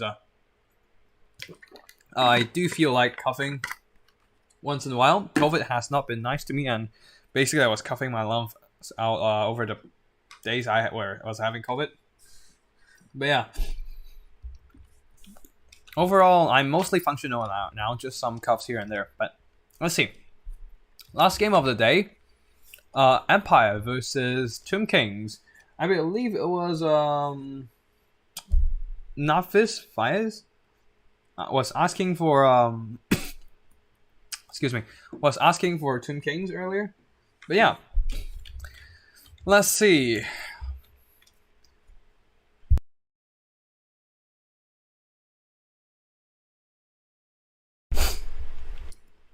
Excuse me, I was just clearing up my throat with some phlegm and whatnot. Anyways, last game of the day, Empires with a front line of spears and swords mixed in together. Back up by halberdiers, spears, armor-piercing greatswords, and more halberdiers. At the very far back, Sunmaker, great at just obliterating blobs of infantry, and in this case, a lot of skeletons. And at the back, spears protecting them, and that's basically it for the main infantry fighting force. For the single entities, a Huntsman General Vanguard deployed, a single Jade Wizard in the skies, as there's not a lot of flying threats from the Tomb Kings, and Gotrek as well as a stank on the ground. That will be the combination of artillery stank using those cannonballs to shoot down big armored targets, and Sunmaker, a sight that warms my heart, just blasting away at skeleton warriors and whatnot. Now, for the Tomb King's armies, a whole lot of Felbats, because it is the sub-faction of Arkan the Black. 4 Felbats in total, 2 on each flank. In the front line, we have a whole bunch of Nekaran warriors using their great offensive stats. 32 melee attack, great weapon strength, overall just anti-infantry. Do they have a splash attack? I do wonder, because they are dual weapon, but they don't have any they don't have any bonus versus infantry, but they're anti-infantry for some reason. I don't know how that works, but maybe they have minor splash attacks or something. I don't know. Excuse me. At the very far back, Capra Guard, as well as a single unit of a Sharptooth with Great Bow, probably to go for some armored targets like Empire Knights as they hang back. 2 Necropolis Knights, and of course it's Arkan's sub-faction, so Arkan the Black on his magical floaty chariot. Why do you even put wheels on it when you're not even touching the ground? God damn it! Just make it like a boat or something. Like, that makes more sense. Anyways, there will also be 2 Necrotags. It is game 2 after all, so there's no restrictions limiting duplicate abilities. There's restrictions on duplicate spells, but ability-wise, that's not going to be a problem. Both of them bring in the restore ability to get those healing for the expensive Necropolis Knight. And yeah, that is gonna be it from the army build. Without further ado, let's just go into the battle before my throat dies from speaking too much. Now the Sunmaker is making light. Let there be light, and the light is hot and explosive. Well, it all misses, but I guess there comes the other 2 models coming in with the shots, blasting away at the Sharpties, doing some minor damage. Actually, they are armor piercing after all. So despite not being primarily anti-large, they still can do some nice damage. and combined with the steam tank artillery, yep, those Ushaptis are taking some significant damage. I mean, noticeable damage, and the Nekar warriors just obliterated. I doubt they can even get into melee at this point. They'll probably just crumble or something. Anyways, Capra Guard is now suffering the consequences. Yeah, I'm totally going offline after this. But yeah, Capra Guard is suffering from the switch of target. Ushaptis is now being shot up by the artillery. In the skies, we can see that the Felbats are moving around, but then again, the great swords and more spears are retreated to hug the Sunmaker, just presenting a lot of infantry protection, keeping the Sunmaker safe, and also making sure the Felbats are not dropping in. And now the Capra Guard, with their fire weakness, since they do have that regeneration, well, they're almost done for. While the rest of the Nekar warrior will be charging into melee combat. There are some Necropolis Knights doing some nice impact damage, but they want to pull out soon because Gotrek is here. With all the buffs not all the buffs, but Deadly Onslaught active, he does have a bit of more of a charge bonus, more weapon strength and whatnot, and the Necropolis Knights are suffering against the armor-piercing and anti-large attacks from the spears and halberdiers. Although in middle, despite the valiant attempt from the Jade Wizard to drop in those explosive, what do you call that? What do you call it?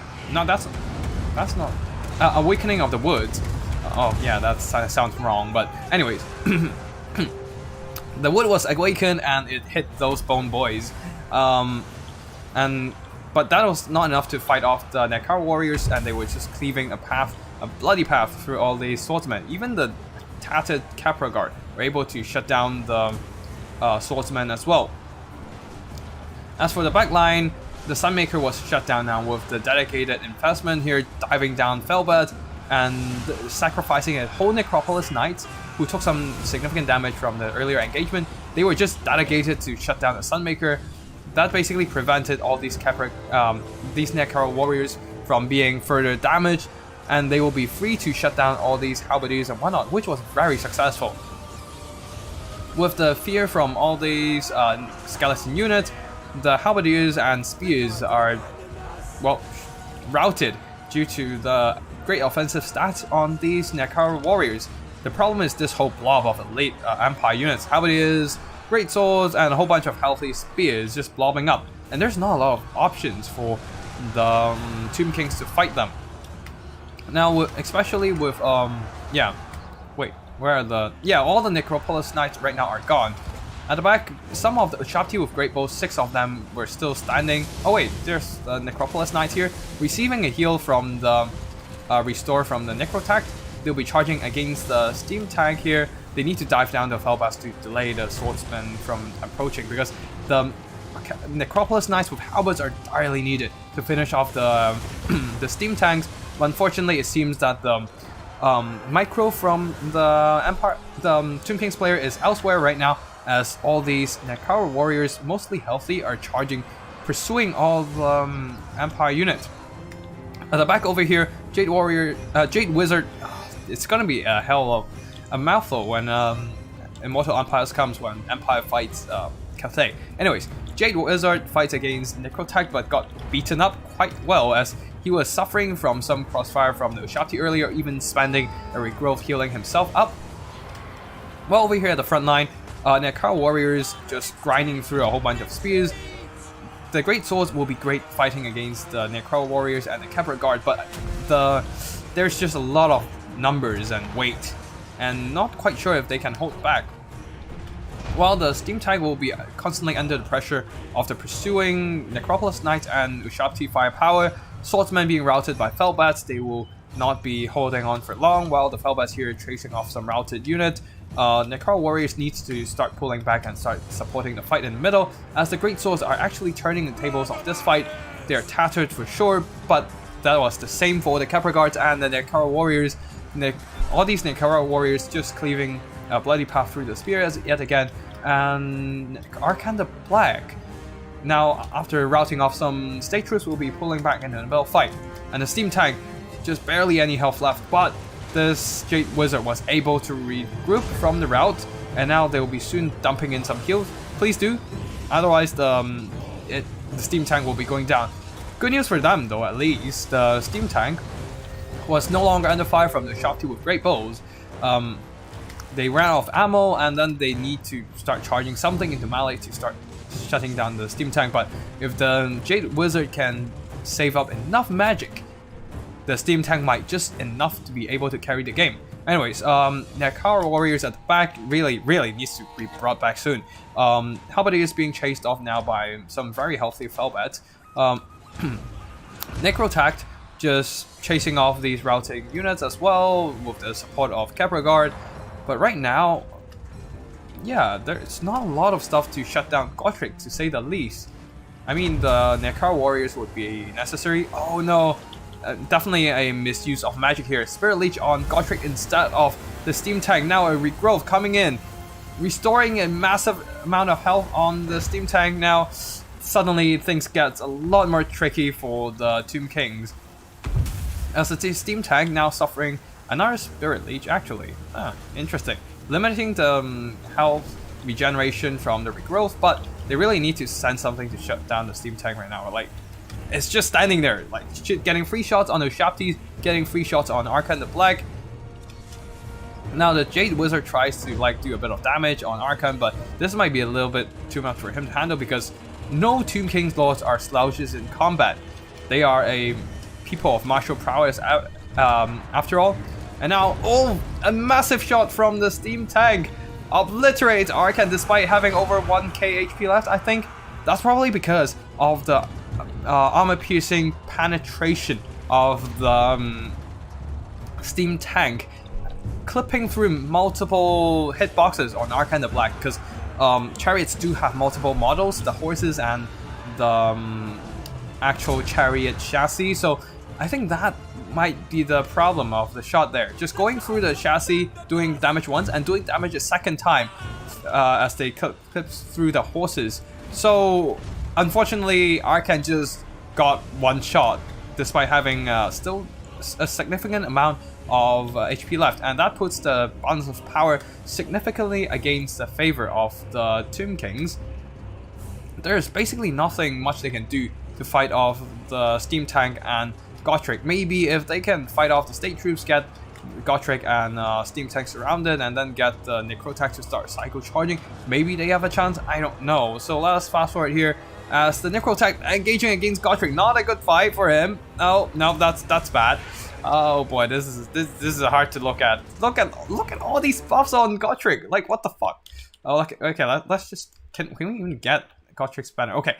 Foe Seeker, Deadly Onslaught, Gotrek's Doom, 40% damage resistant. Yep, 40% damage resistant.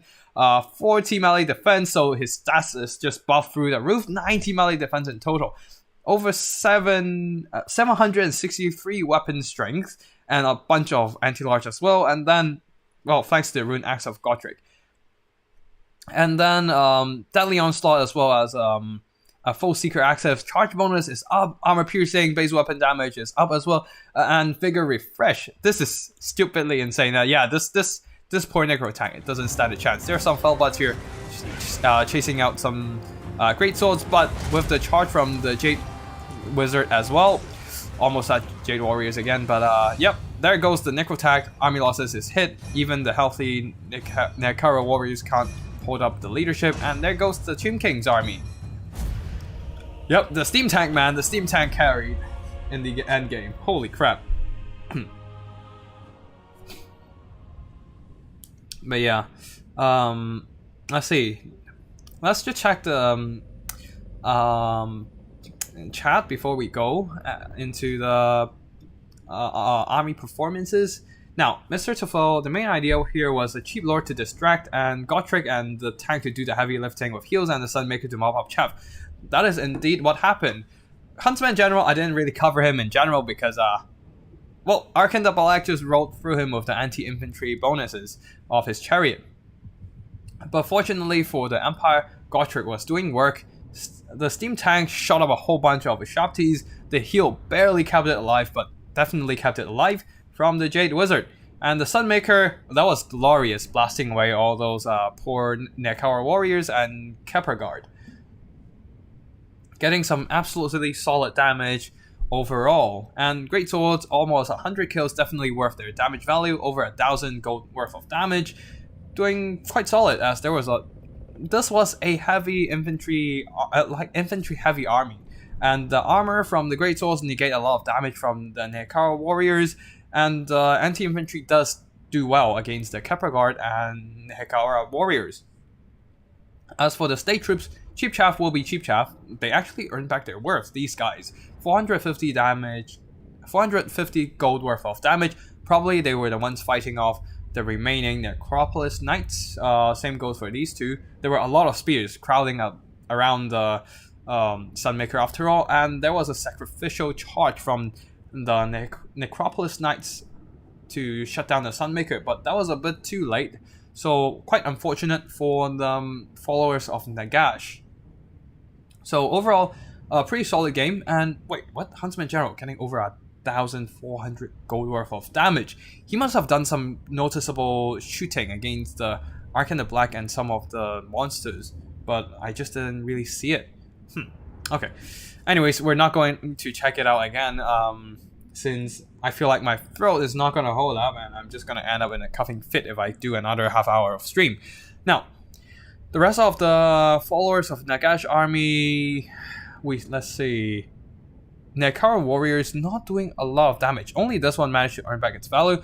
These guys just get obliterated by the Sunmaker, not even managing to get into melee range. These two, well, unfortunate enough, they earned back most of their value. They were like, what, 550 gold? But yeah, not able to carry anything. Necrotact, mostly there for healing, but just not enough to turn the game around, as one of the Necropolis Knights died early. They probably should have just dived to Felbat into the fray to silence the Sunmaker and just call it a day instead of diving in the Necropolis Knights. That was a really, really big waste of resources. These Necropolis Knights as well, not really getting good fights overall, but Ushapti with great bows, as always, a solid unit. They cost like, what, 950? So over 2 times their worth of damage. And 2 chevrons, not a lot of kills, but mostly just shooting at Steam Tank and expensive stuff. So definitely solid work. Felbats, these guys do some nasty damage. 2 times their own worth for some reason. They probably chased off the Jade Wizard for a while and then just started chasing off routing units. This one definitely chased off routing units for sure, over 100 kills, but the other two not so much. After all, Felbats do not have the greatest melee stats, so that's kind of expected. Ark and the Black does some decent damage, just not enough to get enough, like, all those skeleton summons. If they had more skeleton summons, maybe things would have been different, but I don't know. Like, this build is pretty much counted. Like, it has a good fighting chance, don't get me wrong, but there were enough mistakes to make this build, like, to make the fight rather obviously disadvantage for the Tim King's army. So yeah. Anyways, let's just check the chat again. Hopefully I'll be able to start streaming Immortal Empires when it comes out. But next weekend I'll be traveling, so at least for the Saturday and Sunday, unfortunately, I won't be streaming at all. I'll see if I can do some streams the week after and get some quick battles during the weekdays on maybe Wednesday, Thursday, that sort of stuff. But yeah, like, let's see what happens. I am not quite sure. And yeah, that's gonna be the plan for a while. Especially I need to test out a lot of maybe come up with new build ideas when I start playing Immortal Empires Total Warhammer 3 again. But I don't have anything planned yet, especially army builds. I need to actually go into like the custom army screen to actually start looking into abilities and start coming up with ideas. Now, let's just catch up with the chat before going off. How to deal with Bushapti from Stratgames. I don't even know, like, they're hard. I feel like the only way to do it is just Eagle Club offers, armor piercing artillery, like cannons and shit. Okay, wait, armor piercing artillery? Yeah, Immortal Empires have that. Grand Cathay, the mighty grand bombard cannons of Cathay. Like, how the hell do those things do so much damage? Like, it makes no freaking sense. I hate those things. Like, they're much more powerful, much more impactful than what cannons were in Total Warhammer 2. Like, Dwarf cannons, Empire cannons, they ain't shit. And on top of that, they have like fire damage as well, so you can't even heal to mitigate that damage. You have to use stuff like physical resistance or missile resistance buffs. So it's freaking stupid. I hate those things. Yeah. Hank Cyrus for Empire. Yeah, cannons and guns pretty much is the way to deal with Bolshapti. Steam Tank also work as well, as you can see, but they do not trade efficiently against Bolshapti, since they only have one model to shoot cannonballs, and then the Bolshapti has like 12 models of armor-piercing shots, and that is not a good trade at all for the Steam Tank, especially when Steam Tank is such a large model, and it's so easy to hit with the Bolshapti's armor-piercing arrows. Now, and a Huntsman General definitely works.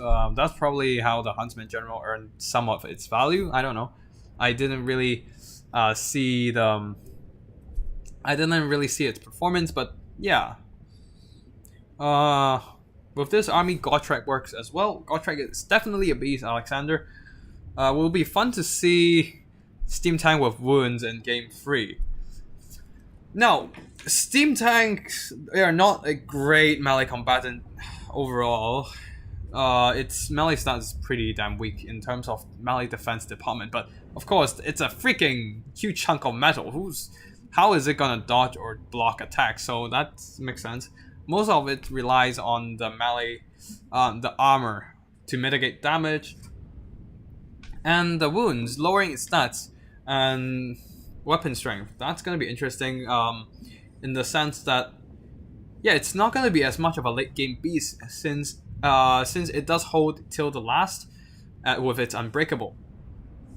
Although the wounds does make sense on the vehicle, because you know, you take damage and you have just parts on the vehicle that breaks, so your damage and your combat performance wouldn't be as how do you say? Wouldn't be as spectacular as before, and instead you're just gonna get a broken car getting weaker and weaker and whatnot. But yeah, let's see. Michael Koshkin and Ferdinand Porsche would be proud of this tank. Yep, sure will be. Like that one shot finishing up the Arcana Black in the end. Well, that was just beautiful. It is a tank, it can be wounded, it can be damaged, but wounds, come on.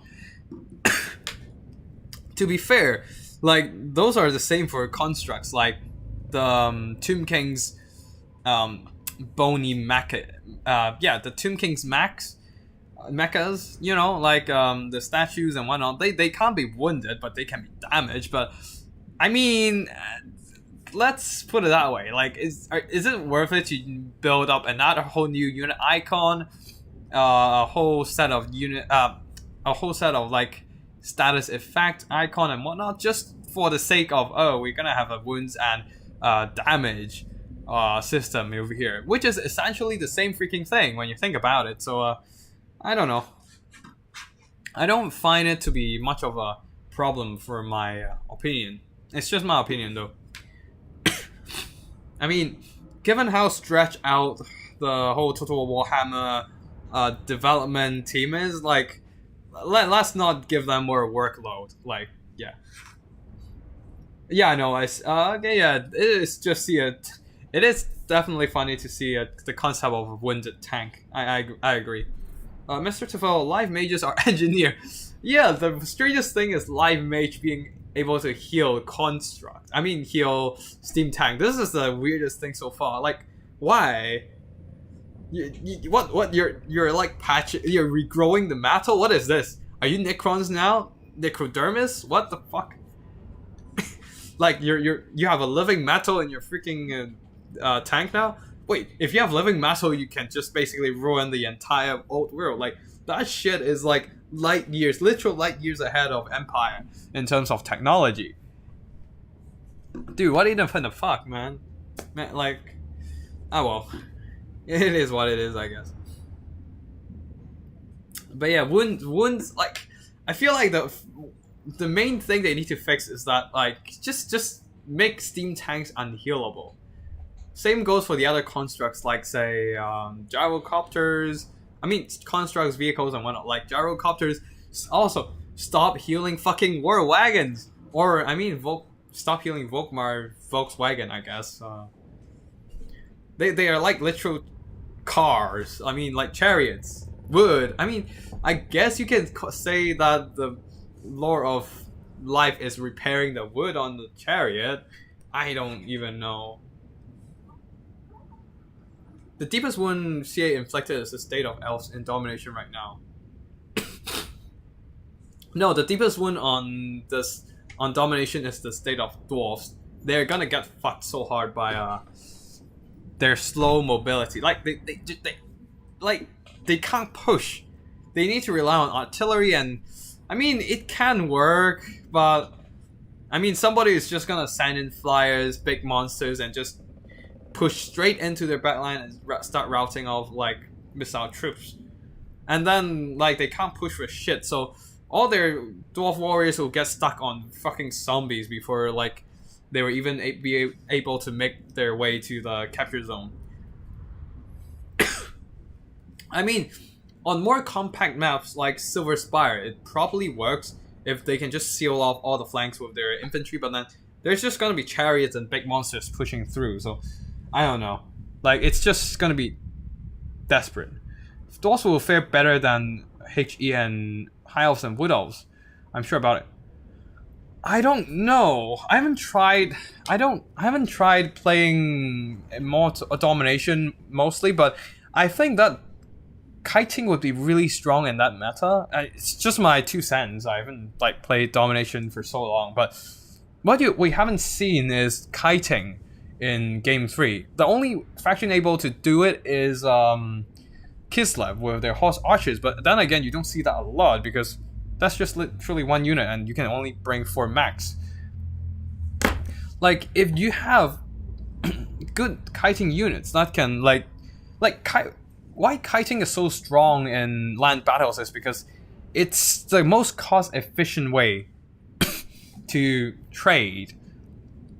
Like, you're avoiding engagement and just picking the most favorable one on your own terms. You're literally fighting, using mobility to dictate the fight. And domination demands a lot of that. That's why Bretonnian would be a strong faction because of how strong their cavalry is, right? And and also like Slaanesh, they are really strong in domination also because of their mobility in the right hands. I mean, their light armor mitigates that part a whole lot, but I don't know. But with the right micro, they can be unstoppable they can be literally unstoppable in domination. But with elves they have some of the best. Both High Elves and Wood Elves have some of the best skirmishing cavalry in the game. Glade Riders, Illyrian Reaver Archers. Especially Glade Riders with Hackbane tips with their magic damage. They are just gonna shred all those demons. And also poison too, just slowing them. Kiting is very risky.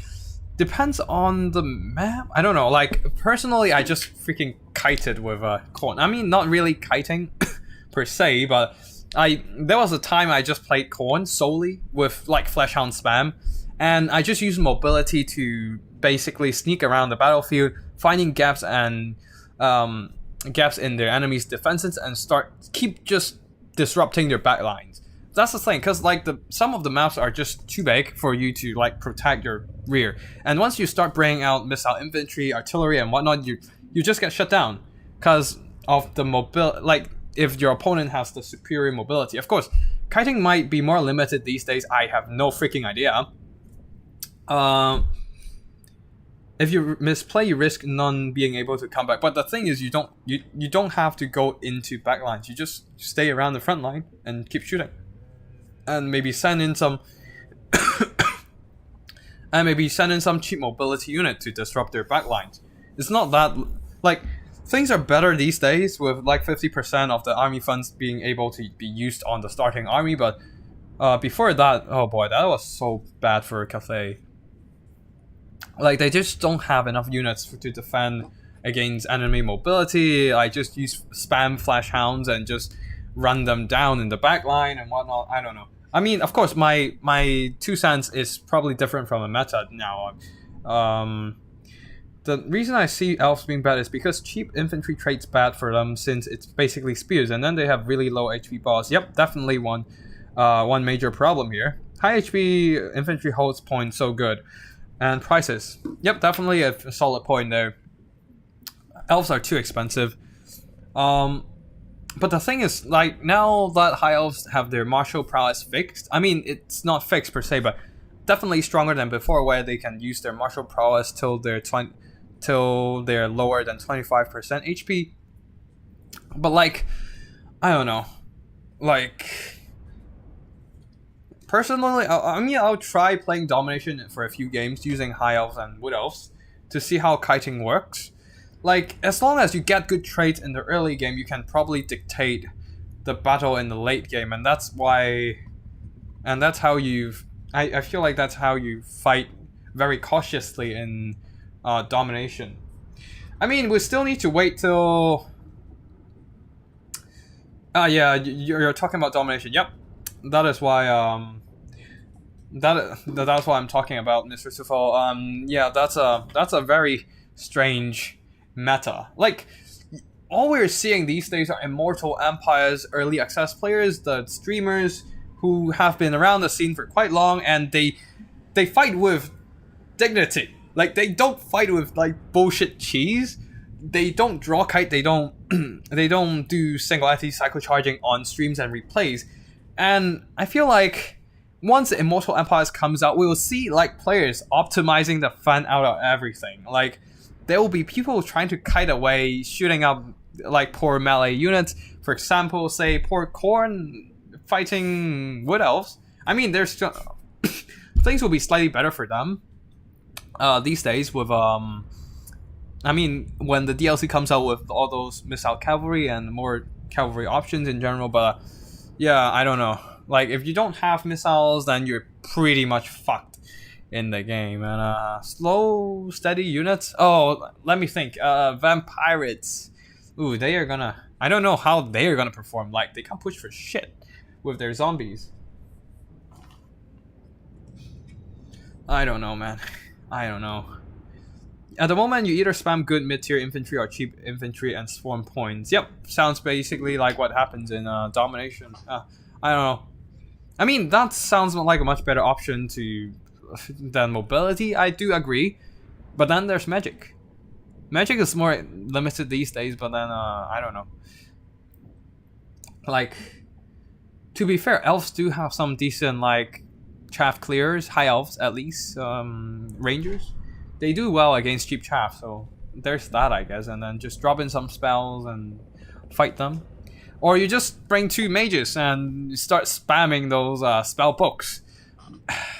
No, you know, like just double spell books and whatnot. I mean, they limited the winds of magic you can get each fight, but maybe that helps a bit. I don't know. But overall, yeah, I don't really enjoy domination overall. Like, it just doesn't feel the same as having 2 grand armies clashing. And then also, like, the fact that you can bring back destroyed units makes the whole fight a lot less consequential. Like, you can go fight a freaking dragon, beat Miao Ying in a fight, and then you bring it back out, like, your opponent bring it back out a few seconds later. Like, what the even the freaking hell? Like, if it dies, it stays dead. Like, I paid a lot of I paid a hefty price to kill that unit, you know? Like, just keep it down. But, oh well. It is what it is right now, so I don't know. Alright, performances, I forgot. Okay, yeah, I think I'm done with the performances. Yep, and yeah, that should be it for today. Oh shit, I need to go soon. I thought I'm gonna end the stream at like 4:30, but obviously that's not gonna happen. Oh wait, no, I was planning to end the stream at 5:30 anyways. Yep, I need to head off soon, so anyways, no matter where you are, hope you enjoy this little short stream. Thanks for all the viewers for sending in these replays. This will be the last Total Warhammer 2 stream. Hopefully. Like, if Immortal Empire is fucked up, we might have to go back to Total Warhammer 2 again, but hopefully it doesn't. Hopefully. I really hope that CA doesn't fuck it up this time.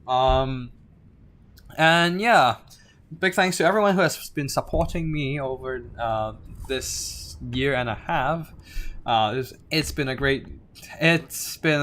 great 5 years playing this. 5 years, 6 years, 5 years playing this game. Honestly, I only started doing this last year, so like but yeah, like this Total Warhammer is just such a great game that I love. Like, it's so unique in every way.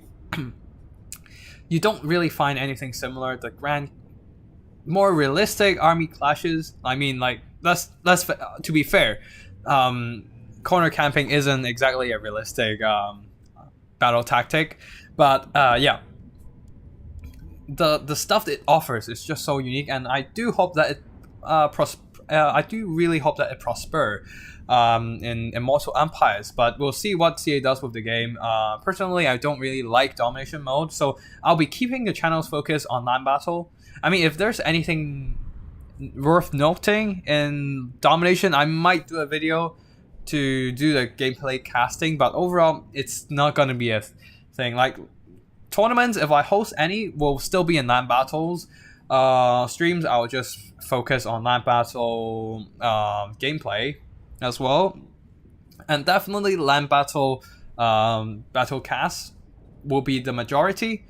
Tomorrow it's gonna be also my last Total Warhammer 2 battle replay, and if you have time, do check it out. It's gonna be a replay from Coop's submission. And yeah, big thanks to everyone. I'll see you in the next one. Tactical Lich signing out. Let me wait. How do I cut out of this